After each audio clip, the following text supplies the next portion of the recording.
Bismillahirrahmanirrahim. Alhamdulillah. Wassalatu wassalamu ala rasulillah wa ala alihi wa sahbihi wa mawala. Subhanaka la ilma lana illa ma 'allamtana innaka antal alimul hakim. Rabbi shrah li sadri wa yassir li amri wahlul 'uqdatam min lisani yafqahu qawli. Rabbi yassir wa la tu'assir, Rabbi tamim bil khair.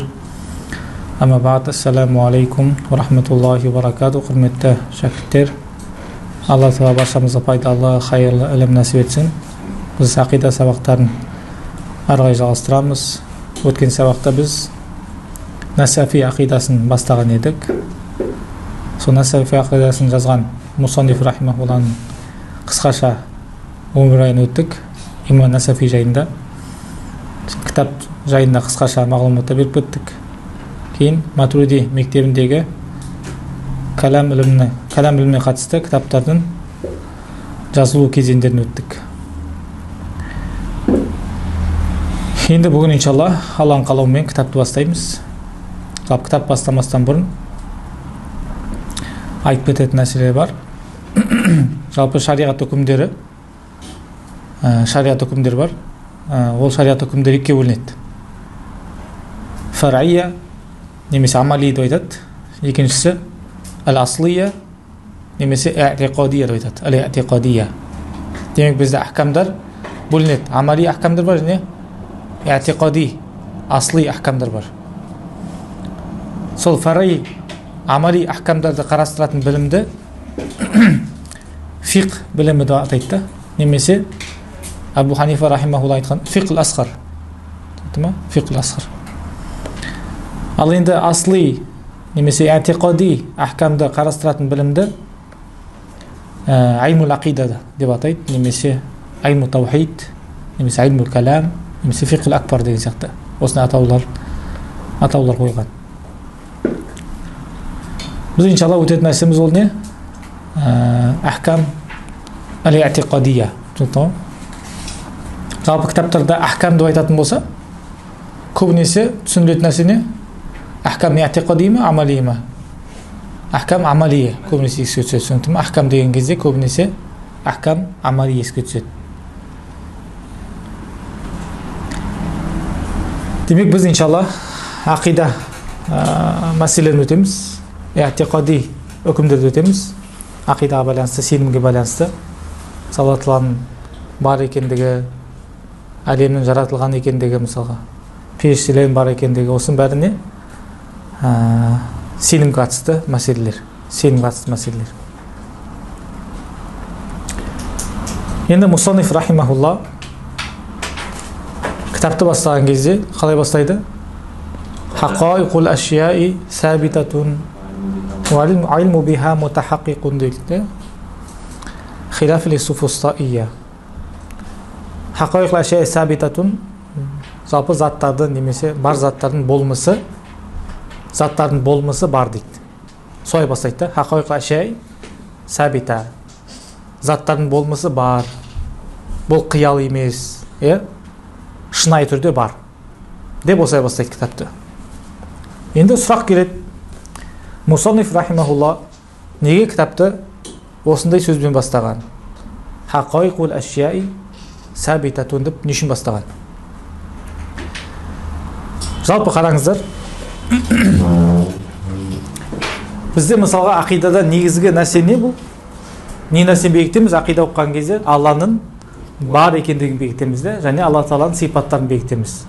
Алла Тағала бар деп айтамыз, және Алла Тағала құдіретті, Алла Тағала тірі, Алла Тағала жаңағыдай көруші, естуші деген сияқты мысалға.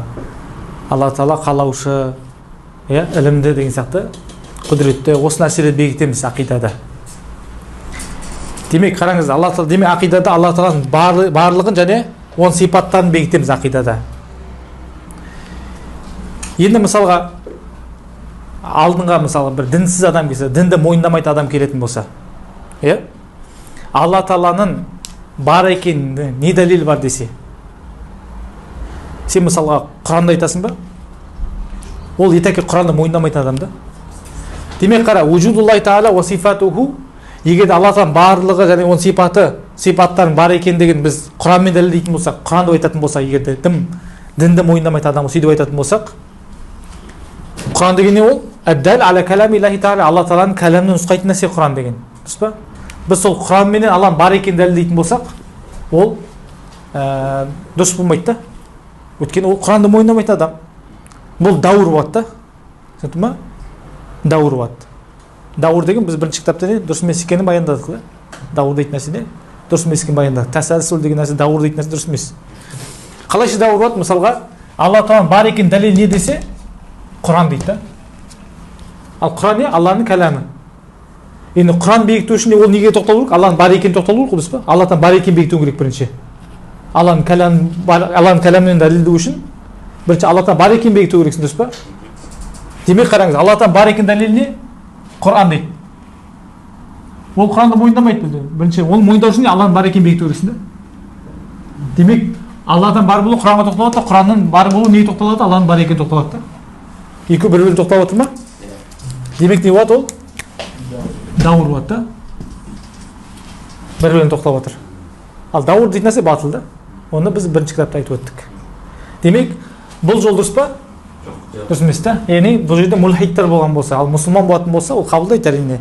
Егер де Аллахтан бір сипаттарын бекіткен кезде Құранмен айтатын болсаң, хадисмен айтатын болсаң, қабылдайды оны. Ол жерде қате ешкіл жоқ, түсінікті ма? Ал енді дінді мойындамайтын адамға осылай дәлелдеу дұрыс емес. Енді демек сол үшін ахли сүннат жамааты не дейді? Алла тағаланың бар екенін және оның сипаттан бар екенін дәлелі худусул алам деп айтады. Әлем несі? Жаратылған болуы Алладан бар екенін нұсқайды. Өткен жаратылған нәрсе міндетті түрде неге мұқтаж болады? Жаратушыға мұқтаж болады. Өздігінен пайда болуы мүмкін емес деп айтады да. Енді қараңыз, не үшін Мусаниф рахимахулла хақайқул ашияи сабитатун деп бастады. Заттардың болмысы шынайы түрде бар дейді, қиял емес дейді. Не үшін? Өткені біз Алла тағаланың бар екендігін немен бекітеміз дедік жаңа? Әлемнің жаратылған екендігімен бекітеміз да. Енді біз әлемнің жаратылған екенін бекітетін болсақ, осымен бекітетін болсақ, онда біз әлем дейтін нәрсе шынайы түрде бар екенін бекітуіміз керек та бұл әлемде. Енді біз қалай шынайы бар екенін бекітпей тұрып, біз қалай әлемнен Алланың бар екенін дәлел қыламыз? Егер әлі ол шынайы зихіннен, адам ойынан тыс болмыста бар екенін бекітпестен, біз қалай онымен Алланың бар екенін дәлелдейміз? Түсінікті ма? Сол үшін біз осы әлем жаратылғанменен дәлелдейтін болғандықтан Алладан бар екендігін ғалымдарымыз ең бірінші осы хақайқ ашяи сабитатуны бастаған да. Мынау көріп тұрған нәрселердің барлығы да шынайы түрде бар ол. Түсінікті ма? Мынау қозғалып тұрған нәрселердің барлығы не ол? Шынайы түрде қозғалып тұрған нәрсе, харакатын сипатталады мысалға. Түсінікті ма? Мынау адамдардың жалпы несі, хавастары, бес сезім мүшесі жалпы. Худус дейтін нәрсе, жаратылған дейтін нәрсе, қадим дейтін нәрсе мысалға. Олар бәрі шынайы бар нәрселер. Түсінікті ма? Бекітілген бар нәрселер. Қиял емес ол. Түсінікті ма? Егер де біз оны бірінші бекітпейтін болса, онда біз қалай нені бекітеміз жаңағыдай? Жаратылған екен қалай бекітеміз оны? Жаратылғанда да бұл нәрсе не? Бар нәрселер ол барлығы. Өзгеру дейтін нәрсе, мысалы біз айтамыз, әлем өзгеруші деп айтамыз. Айтады, өзгеруші дейтін нәрсе жоқ дейді мүлдем. Бұл қиял нәрселер барлығы айту мүмкін да. Демек, осы нәрсені біз ең бірінші демек, мынау әлем шынайы түрде бар екенін бекітуіміз керек. Түсінікті ғой, сол үшін ғұламалар хақайқул ашяи сабитатун деп бастаған. Хақайқ ашяи сабитатун деп бастаған.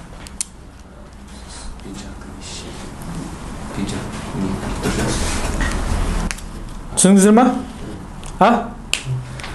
Енді кітапта не дейді? Мәтінде қала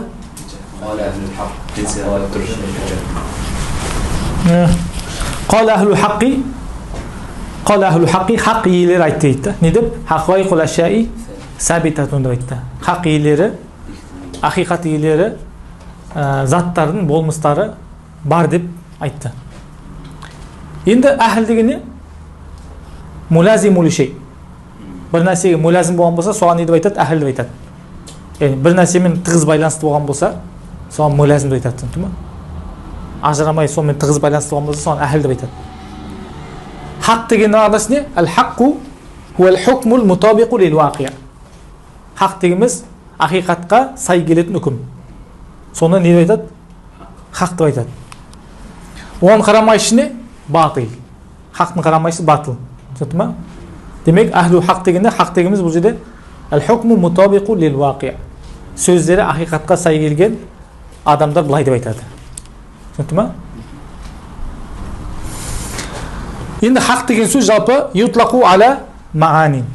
Хақ деген сөз бірнеше мағына қолданады жалпы. Ютлақу аля ал-қаули. Сөзге де хақ деп айтылады мысалға. Не дейді? Қаулун хақ деп айтады мысалға. Бұл хақ сөз деп айтады. Немесе ақиқатқа қолданады мысалға. Ақидатун хаққатун деп айтады. Түсінді ма? Бұл хақ ақида деп айтады мысалға. Немесе адиянға да қолданады мысалға. Діндерге де қолданады мысалға. Динун хақ деп айтады. Бұл хақ дін деп айтады. Әл-мазахибқа қолданады мысалға. Не дейді? Мазхабун хақ дейді. Бұл хақ мазхаб деп айтады. Түсінді ма? Сыйдық дейтін бар, хақ пен сыйдықтың айырмашылығы былай бірде екеу бір мағынада. Сыйдық пен хақ деген. Сыйдықта олар хукмул мутабиқу лил вақи'. Бірақ айырмашылығында илля аннаху ша'a фил aqwal. Сыйдық дейтін нәрсе көбінесе мына сөздерде қолданғанда көбінесе. Қаулун сыйдықун деп айтады мысалға. Шынайы сөз деп айтады да. Бірақ анау ақидаттарға, жаңағы адияндар, мазхабтарға көп қолданбайды ол сөз. Түсінді ма? Бұл қолдану мүмкін болса да, бірақ олай таралмаған, негізі кейін таралмаған. Көбінесе хақ деген сөз осылар қолданады да, сыйдық дейтін нәрсе көбінесе ақуалдар қолданады. Сыйдықтың қарамайшы не? Кәзип. Түсінді ма? Сыйдықтың қарамайшы кәзип, ал хақтың қарамайшы не? Батыл. Батыл. Енді хақайқул қала ахлу хаққи, хақайқул ашяи сабита деп айтты. Енді қала ахлу хаққи деген кезде бұл жерде ахлу хақ деген кім олар? Әлде бүкіл ақыл иелері ме? Әлде әхлу сүннат жамаат па? Кім олар? Түсінді ма? Қал әхлу хақ деген, әхлу хақ деген кім олар? Мән хум әхлул хаққи. Біз қараймыз, қала деген кез не қажет етеді? Мақул қаул керек, дұрыс па? Дұрыс па? Қала фулан Масалан, мысалы, қала фуланун Захабу амрун иля мадрасадат. Мысалы, қала фулан Анна Зайдан захаба иля мадрасадат мысалға. Пәленше айтты не? Зайд медресеге кетті деп айтты.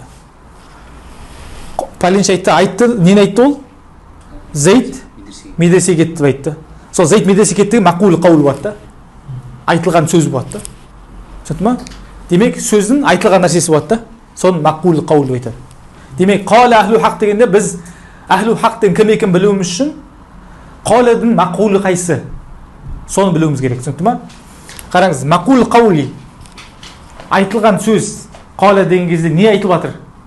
Сол егерде бүкіл кітап болса, кітап барлығы болса, қала ахлу хақ кітаптың соңына дейін жалпы.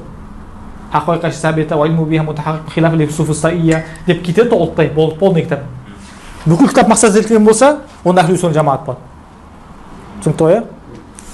Ал енді мақул қаул хақиқул ашяи сабитатун ва илму биха мутахаққиқатун деген болса, хилаф лифсуфустаия деген жерге дейін болса, тек қана мақул қаул. Онда жамиъ уқала болады. Өткен бұл мәселеде мысалға барлық нәрселердің болмыстары хақиқат сабитаның барлық нәрселердің болмыстары бар, бекітілген және оны білуді нақты орындалған суфустайға қарамайшы деген нәрсе, ол тек қана ахлу сүннат жамаатының қаулы ма? Жоқ. Бәлкім ол барлық ақыл иелерінің қабылдайтын нәрсесі де, тек қана ахлу сүннат жамааттық емес. Сондықтан қала ахлу хақ деген кезде қалын мақулын ажыратуымыз керек, қайсы екендігін, түсінді ма? Егер де сен мақул қаул ол жаңағы жерге дейін болса, хилаф лифсуфустаия деген жерге дейін болса, ол жамиъ уқала болады. Ал егер бүкіл кітап болса, онда ахлу сүнна уал жамаа болып есептеледі. Түсінікті ғой? Демек, қала ахлу хаққи хақ иелері айтты не деп? Хақайқул ашяи сабитатун. Заттардың болмысы, заттардың хақиқаты бар деп айтты. Хақайқул ашяи сабитатун. Енді осы нәрсені талдайық та. Хақайқул ашяи сабитатун. Хақайқул ашяи сабитатун. Бірінші хақайқ деген сөз талдайық. Хақайқ деген сөз ол не? Жаму Haqiqa.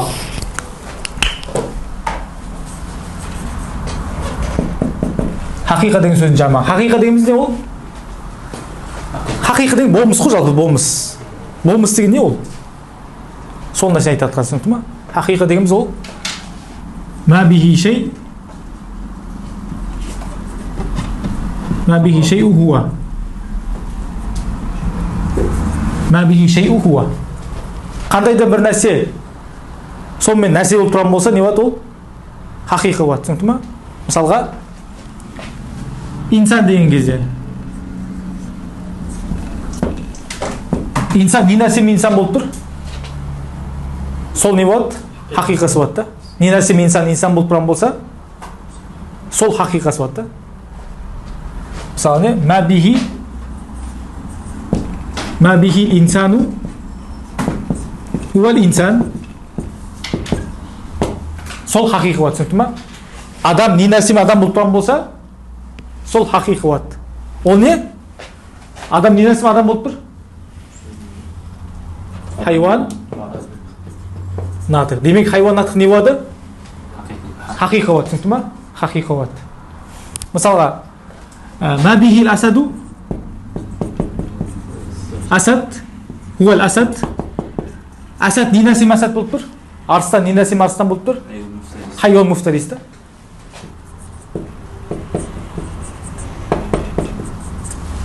Түсінікті ғой, иә? Мысалға, адам мысалы күлумен адам болып тұра ма? Немесе адам жүрумен адам бола ма? Хайуан машин, хайуан натық, хайуан дохик деген нәрсен бола ма? Жоқ, демек ол емес, оны адамның болмыс емес, haqiqat емес, түсінікті ма? Haqiqat емес. Демек haqiqa ма бихи шей хуа. Не нәрсеменен ол нәрсе болып тұрған болса, қандайды бір нәрсеменен қандай нәрсе болып тұрған болса, сол не болады? Haqiqa болып есептеледі, түсінікті ма? Немесе басқа ибара бар. Ма ла ютасаввару бидунихи шей. Haqiqa дейміз, ма ла ютасаввару бидунихи ашейу. Қандайды бір нәрсе олсыз орын алмайтын болса, сол haqiqa есептеледі да. Мысалы, инсан хайуан натықсыз болуы мүмкін емес. Демек, хайуан натық не болады? Инсанның болмысы болады. Haqiqасы болады. Түсінікті ғой, иә?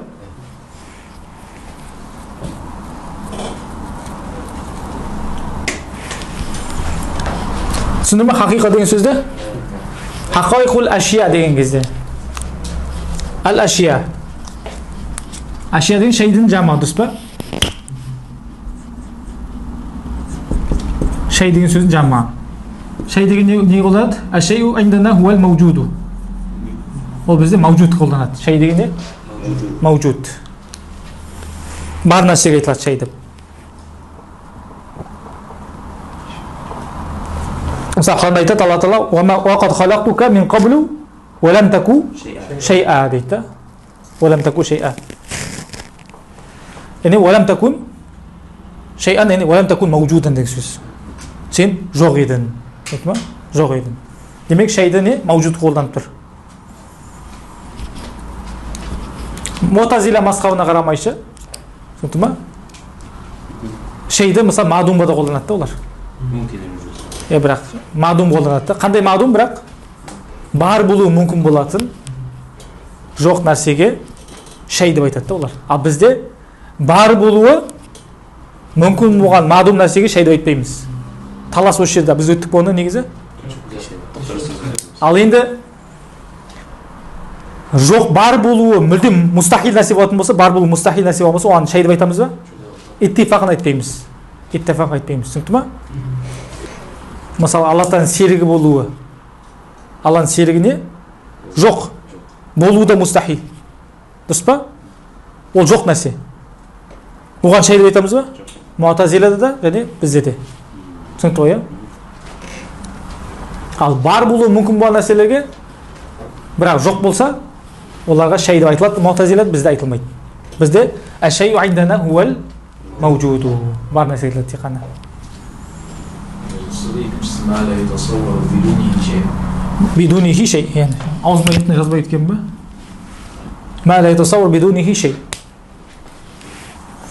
ثابتة دي ما بس ثابتة حقائق الأشياء ثابتة دي إنجليزي ثابتة موجودة دي نسوي ده ثابتة دي موجودة دي نسوي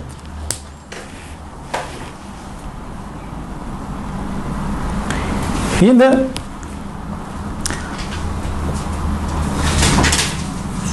мынандай ишкал келеді да бұл жерде хақиқат әшей сабита деген кезде немен ашық демек қара хақиқа деген не мәбиги шей хуа деп айттық шей деген не ол маужуд деген сабита деген не маужуда деген мағына білдіреді да егер де қараңыздар мысалға шай дейтін нәрсе маужуд болған болса оның хақиқасы не болады бар болады дұрыс па егер маужуд шай дейтін маужуд болған болса бар нәрсе болған болса оның хақиқаты да бар болу керек онда мынандай мағына шығады да егер бәрін қарасақ егер мағынаны әл умуру сабитату әл умур маужудату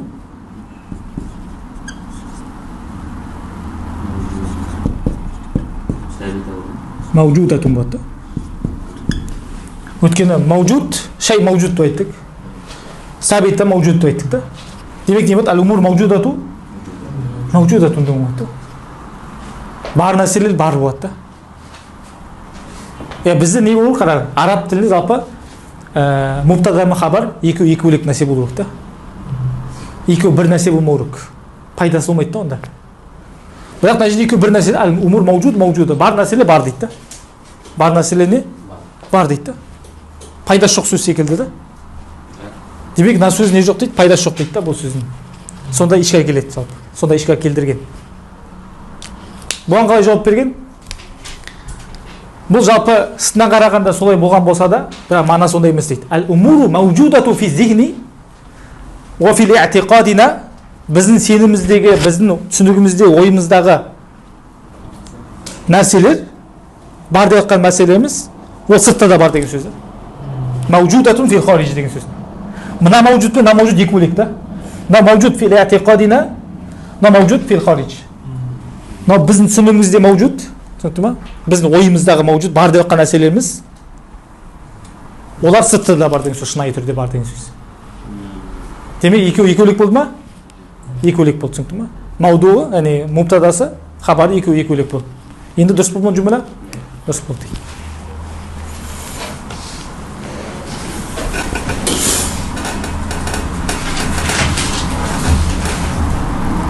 немесе айтады жаңағыдай әл умуру сабитатун деп мағына шығады дейді да бұл да сол жаңа әл умур маужуда деген сияқты ғой солай айтамыз жаңа әл умуру сабитату фи зихнина уа фи иътиқадина сабитатун фи хариж деген мағына хариж зихн яғни тек қана ойша нәрсе емес сыртта да бар деген сөз да түсінікті ма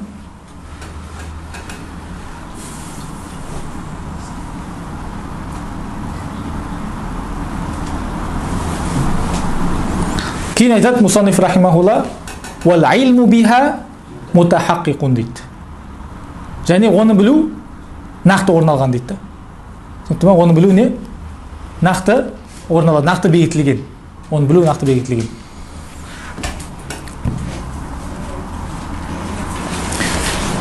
мына жерде ашықтау керек тағы да не деді хақиқат әшяи сабитатун деп айтты иә мына өшірейін ба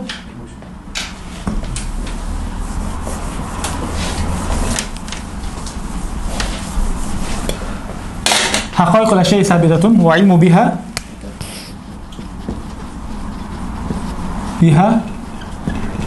متحقق وعلم بها يعني оны білу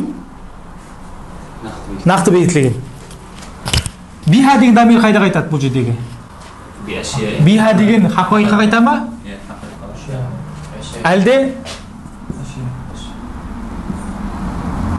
субутул хақиқа қайта ма талас бар ғалымдардың арасында түсінікті ма биха деген дамир қайда қайтады хақиқал әшия қайта ма әлде субутул хақиқа қайта ма дейді ғалымдар айтады жаңағыдай хақиқ деген кезде бұл жерде не әл хақиқ бұл жерде алиф лам Әл-истиғрақ. Бүкіл хақиқатты білу, нақты орын алған деген мағына болады. Истиғрақ болады. Мысалы, алиф лам истиғрақ болатын болса. Жамил хақайқ, айлму би жамил хақайқи қад тахаққақа деген сөз ғой. Яғни бүкіл хақиқатты біз білеміз бе? Бүкіл хақиқатты орын алған білдік пе біздер? Жоқ. Сосын біреулер не деген? Бұл дамир не субут хақайқ айтады деген. Бұл қандай қайда шықты субут хақайқ айтылды ма алдын? Айтқан жоқ қой субут хақайқ деп. Сабитатун сөзінің ішінде не бар? Субут бар, дұрыс па? Сол сабиттің ішіндегі субут айтады дейді. Субут хақайқ айтады дейді. Түсінікті ма? Демек, айлму би субут хақайқи мутахақиқатун айтқанда. Біреулер. Бірақ айтқан бұл жерде ешкіл жоқ, нан қайтаса ешкіл жоқ деген ешкім. Бір ғалым айтқан, басқа ғалымдар тахқиқ бойынша негізі биха дегенді хақайқ айтатын болсақ, ешкіл жоқ деген. Неге өткені бұл жерде алиф лам истиғрақ емес, екінші мағынасы бар алиф лам ли джинс.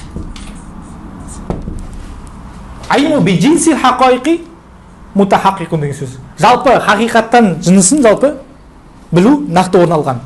Барлық хақиқат біз жынысын жалпы. Біз барлық хақиқат білмейміз осы менде. Бүкіл хақиқаттың барын білмейміз па? Барлық болмысты білмейміз ғой. Жалпы болмыстың жынысын білу нақты орын алған деген мағына. Сол кезде ешкіл келмейді да. Түсінікті? Демек, биха деген дамир қайда айтарамыз? Хақайққа алиф лам не болады? Ли джинс бар. Түсінікті? Ли джинс.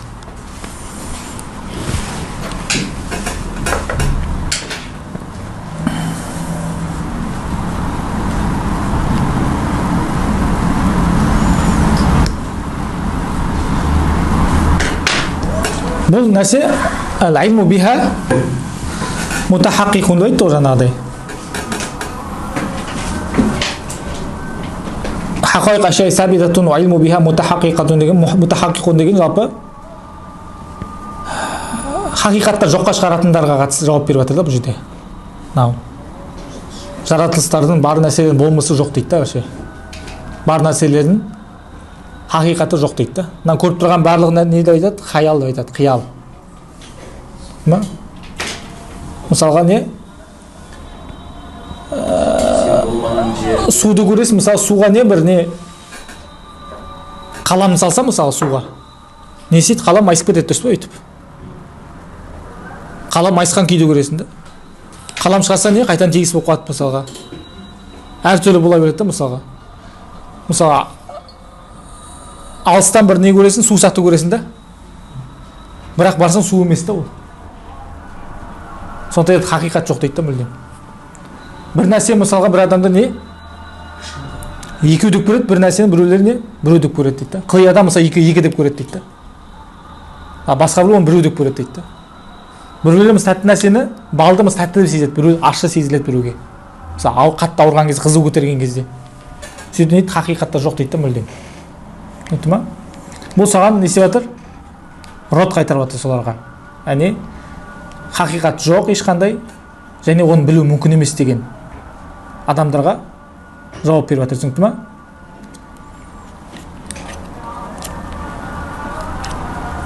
Хилафан ли суфустаияти. Суфустаия тобына қарамайшы дейді. Демек, хақиқатта жоққа шығаратын кімдер екен? Суфустаия тобы. Хақиқат жоққа шығаратын суфустаия тобы. Суфустаия тобы деген кім ол? Суфустаилар бұл ежелгі Грекияда біздің заманымыздан бұрын 6 ғасырдың сонында пайда болған топ десек болады. Түсінікті ма? Біздің заманымыздан бұрын ежелгі Грекияда 6 ғасырдың сонында пайда болған топ. Олар жалпы негізі көбінесе жаңағы ғылыммен, даналықты жақсы көрген да. Бірақ оларда негізгі ғылыми немесе академиялық не жоқ, орталықтар болған жоқ.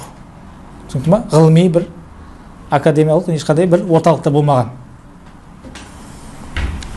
Олар бір қаладан екінші қалаға көшіп жүретін болған. Неге? Адамдарға тәлім беру үшін. Түсінікті ма? Білім үйрету үшін бір қаладан екінші қалаға көшіп жүретін болған. Орнына не алатын болған? Жаңағыдай ақша алатын болған да. Түсінікті ма? Ақша алатын болған. Міне сол адамдарды не деп кеткен? Софист деп атап кеткен, софист. Жоқ, көшпенділер емес. Софист деген ежел грек тілінде бұл ұстаз деген мағына білдіреді.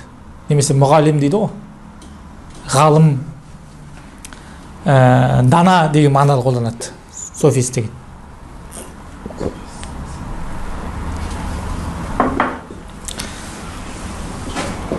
Олар шешендікпен жаңа сөз өнері бар ғой. Соларда өте шебер болған. Махир болған сол мәселеде. Тіпті олар керек болса сотта бар, сотта адвокат болып жұмыс істеген ғой. Мысалға, қылмыс істеген адамдар қате болсын, дұрыс болсын, олар дәлелдеп құтқарып шығатын болған. Солар. Софистайлар. Яғни сөйлегенде сөзге шебер болған, мықты болған ғой.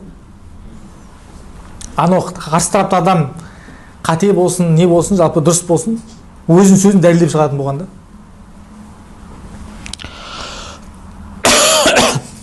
Уақыт өте келе бұл жаңағы софист деген сөз бар, софист деген сөз. Негізі жақсы мағынада қолданған, дұрыс па?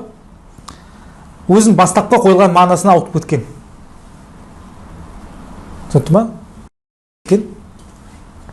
Мынандай мағынада қолданып кеткенде, жаңағы сөзді бұрмалайтын, сөзбен ойнайтын, адамдарды шағыстыратын, адастыратын адамдарға не деп?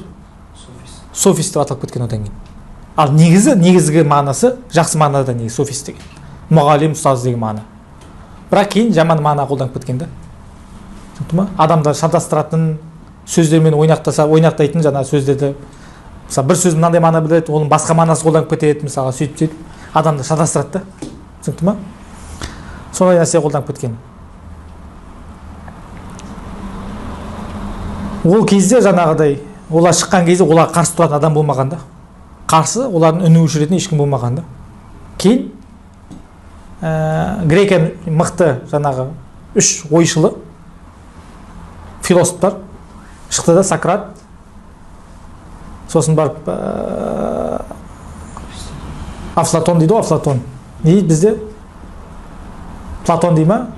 Платон, Платон, Афлатон, арабша Афлатон деп айтады да. Сол Сократ, Платон, сосын Аристотель. Осы үшеуіне соған қарсы тұрып берген да. Ол дәлелдеп шыққан мысалы. Сократтың жаңа тактикасы не болған?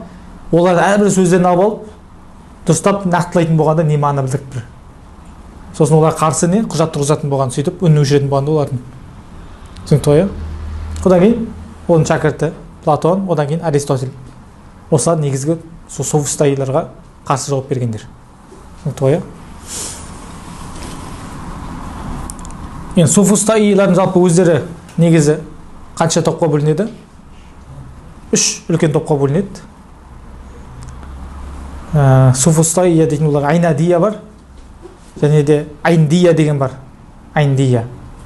Және әлла адрия, ла адрия. Айнадия дегеніміз олар.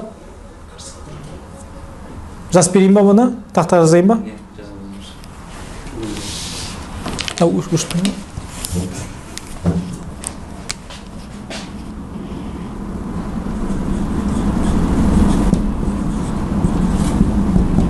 Софистайя 3-ке бөлінеді. Айнадия, айндия, алла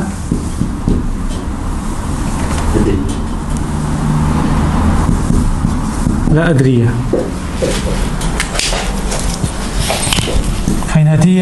عندية لا أدري.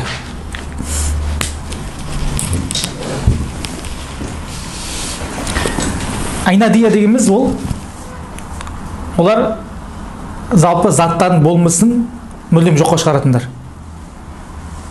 Ең жамандарды ол. Заттан болмысын мүлдем жоққа шығаратындар. Бұлар не жаңа айтқандай қиял деп айтады да. Жай ғана қиялдар дейді. Мысалға, судағы жазу секілді дейді. Суға жазасың ғой, мысалға. Жоқ қой негізі ол.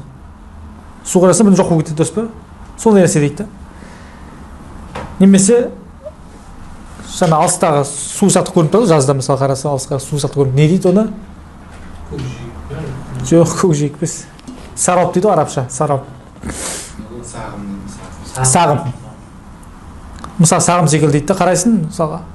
Ол су секілді көресің, жақындасаң су емес дейді да. Сөйтеді дейді, хақиқатта жоқ дейді мүлдем. Бұл айнадия демек. Айнаттан шығады, айнат. Қырсығу, иә. Екінші топ айндия.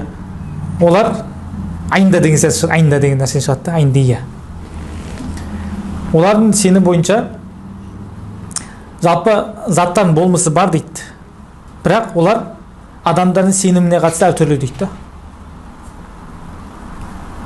Мысалға, бұл кесенің хақиқаты сенше бұл су ішетін нәрсе да, мысалға, кесе. Ал мен пікірімше ол қалам дейді да, мысалға.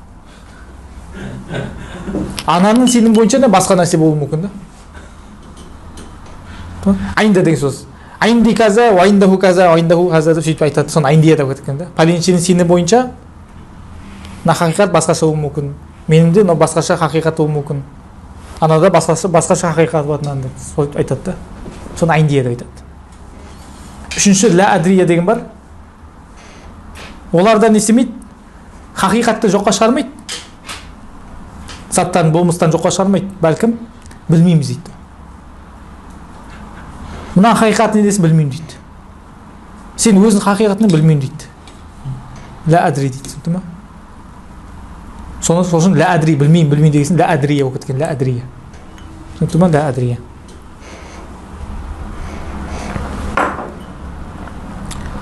Енді әл-хақайқ ва әшәй сәбитатун деген кезде, заттардың болмысы бар деген кезде айнадия жауап беріп отыр да. Айнадия рот болып отыр, айнадияға. Өткен олар не? Заттан болмысы жоқ деп жоққа шығарғанда олар. Түсінді ма? Жоқ деп айтқан. Сол рот болып отыр. Ва илму биха мутахақиқун деген кезде ла адрияға не болып отыр? Жауап болып отыр да. Бірақ айндияға бұл жерден емес. Рот беріп отқан жауап берген жоқ айндияға қатысты.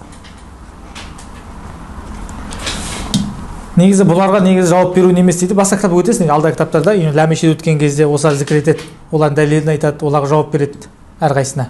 Түсінді ма? Сонда ең дұрысы негізі бұлармен таласып тартысу керек емес дейді. Пайдасы жоқ дейді ешқандай. Түсінді ма? Оларды қатты дейді, ұру керек дейді. Ұру керек дейді, қатты дейді. Сол кезде енді ауырып жатады, осы неге соғасың десе, бұл ұрудың хақиқаты жоқ қой деп айтасың дейді.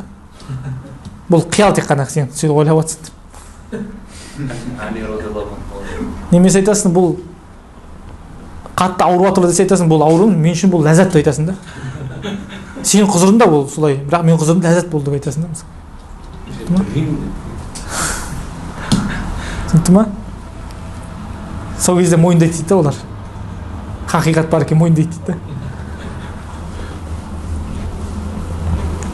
Енді шынымен де жаңа кітапта келтірген айндия дейтін бар, адрияға да жауап береді, бірақ ол жауапта толыққанды келмейді оларға.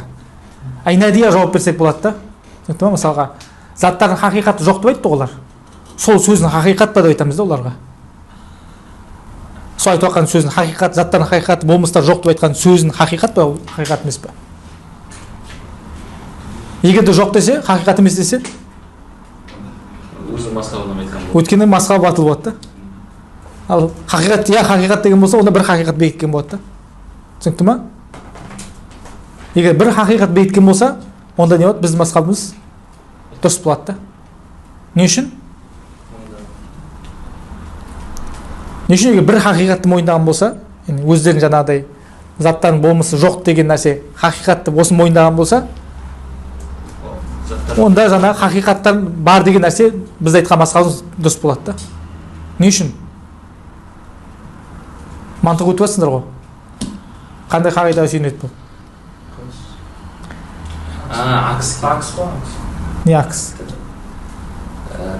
Мысалға айтсам, қараңыздар. Вообще әлемде қызыл шашты адам жоқ десем. Бұл қандай? Кәзиба. Куллия салиба дұрыс па? Куллия салиба. Яғни неден? Әлемде ешқандай қызыл шашты адам жоқ дедім. Мүлдем жоқ деп айттым. Куллия салиба дұрыс па? Сәл қолым жоқ деп, бүкіл нәрсе жоқ деп айттым. Бүкіл қызыл шашты адам жоқ деп айттым. Бұл немен бұзуға болады бұл нәрсені? Кулия салиба тантақиду би джузия мужаба. Мужаба джузия, дұрыс па? Демек, бір болымды нәрсені, джузи болымды нәрсені бекітетін болсам, алдындағы нәрсе кулия салиба батыл болады. Бір қызыл шашты бекітсем болды, дұрыс па? Жаңа айтқан сөзі не болады? Батыл кетеді, дұрыс па? Енді қараңыздар. Инади не дейді? Ла хақайқи ла ашия дейді. Кулия салиба дейді. Заттар мүлдем хақиқаты жоқ дейді. Болмысы жоқ дейді. Енді осы айтқан сөзді хақиқат па десе, ярып айтатын болса, бір хақиқат бекіткен болады да. Мужаба джузия да бұл. Мужаба салиба кулия тантақиду би мужаба джузия деп айтамыз. Сөйтіп біздің айтқан масқамыз дұрыс болып бекітіледі. Қысқаша жалпы оны неде өтесіңдер, иншалла? Ләмешеде өткен кезде өтесіңдер. Ләмешеде өткен кезде. Хилафан ли суфустаияти.